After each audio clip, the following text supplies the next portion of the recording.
الحمد للہ رب العالمین۔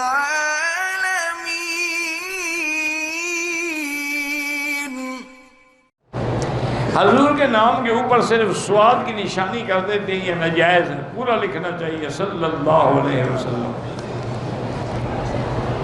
بہرحال نیل پالش کا میری بیٹی اگر اس کا تہ ناخن کے اوپر تہ جم جاتی ہے تو پھر تو وضو نہیں ہوگا۔ اگر وہ صرف رنگ لگتا ہے جیسے مہندی کا رنگ لگتا ہے تو پھر وضو ہو سکتا ہے۔ آپ لگا کے دیکھ لیں، اگر وہ تہ بنتی ہے تو جب تک ریموو نہ کرو اس کے نیچے پانی جائے گا ہی نہیں۔ ایک ہے کہ آج کل ویسے بھی جو اچھی مسلمان لڑکیاں ہیں وہ مہندی لگا دیتی ہیں، بس اس سے وضو میں کوئی فرق نہیں پڑتا۔ شاید اسی قسم کا کوئی نیل پالش نکل آیا ہو جو مہندی کے مقام کام کرتا ہو، اللہ عالم۔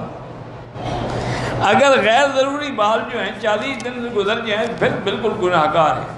40 دن کے اندر اندر صفائی ضروری ہے، بغلوں کی بھی اور زیر ناف بھی۔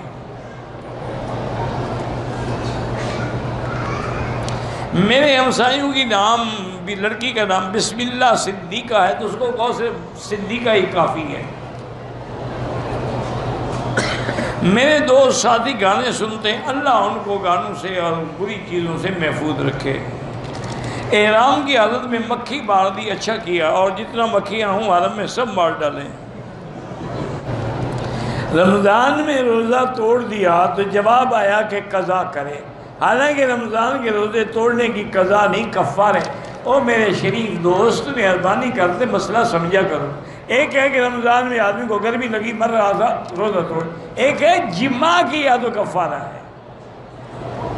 یہ تھوڑا ہے کہ ویسے روزہ توڑ دے تو کفارہ ہے۔ اگر روزے کی حالت میں انہیں بیوی سے جمع کر دیا اب اس کے لیے کفارہ ہے کہ 2 مہینے کے روزے رکھے۔ کہتے ہیں کہ میں نے حیدرآباد میں سنا ایک مولوی قسمیں کھا رہا تھا کہ عرس پہ جانا، سندل میں جانا، بزرگوں کے مزارات پہ چادر چڑھانا یہ دین ہے۔ تو یہ تو بتایا ہوگا نا کہ کسی حدیث میں لکھا ہوا ہے یا ابو بکر عمر رضی اللہ نے چڑھایا تھا عرس منایا تھا، کوئی حوالہ تو دیتا نا، صرف مولوی کے کہنے سے تو دین نہیں بن جاتا۔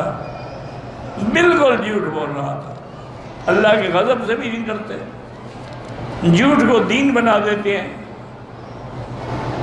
شعر و شاعری سن سکتے ہیں، اگر شعر و شاعری میں کوئی لغو، کوئی فضول، کوئی گندی باتیں نہیں ہیں تو سن سکتے ہیں۔ کچھ سالوں سے بیمار ہوں، علاج بھی کرایا، ہر مہینے 10% بھی نکالے، تقسیم کرتے ہوں، لیکن بیماری آج اللہ کی مرضی ہے۔ اللہ کے پیغمبر بھی تو بیمار رہے ہیں نا، تو اس میں کیا ہے، صبر کرنا چاہیے اور اللہ سے شفا مانگنی چاہیے۔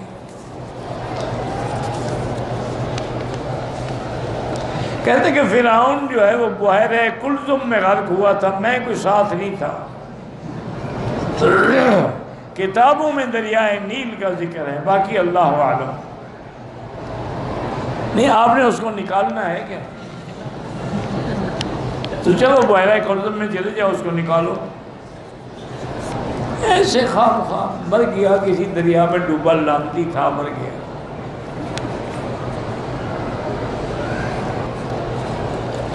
اگر میں مرحومین کے ثواب کے لیے جا نمازیں لے کے تقسیم کروں، آپ کی مرضی ہے، کوئی تقسیم کرے۔ بہرحال اس سے بہتر یہ ہے کہ کسی غریب کو کھانا دیں، جا نماز کے بغیر تو نماز ہو جائے گی، بھوکے کیا کریں گے۔ جو عورت بچیوں کو پڑھاتی ہو وہ حیض کی حالت میں حنفی مسلک میں نہیں پڑھا سکتی، بیٹھی رہے، کنٹرول کرے اور ان کو اشارہ کرے اگر غلط پڑھ رہے ہوں تاکہ وہ سمجھ جائیں۔ ہمارے پاکستان میں کچھ مولوی ہیں جو کہتے ہیں کہ حرم کے امام کے پیچھے نماز نہیں ہوتی، تو ان کو اللہ نے محروم کیا ہے، تو کہنے کی کیا ضرورت ہے جب اللہ ان کو نماز پڑھنے ہی نہیں دیتے ہیں۔ اگر ان اماموں کے پیچھے ان کی نماز نہیں ہوتی تو پھر حج کیسے ہو جاتا ہے؟ حج تو یہی امام پڑھاتے ہیں، تو حج بھی تو فرض ہے۔ اس کا مطلب ہے نہ ان کا حج ہوتا ہے نہ نماز ہوتی ہے۔ جب کہ ان کے اندر شرک کے جراثیم ہے، خدا اندر جماعت میں آنے نہیں دیتا۔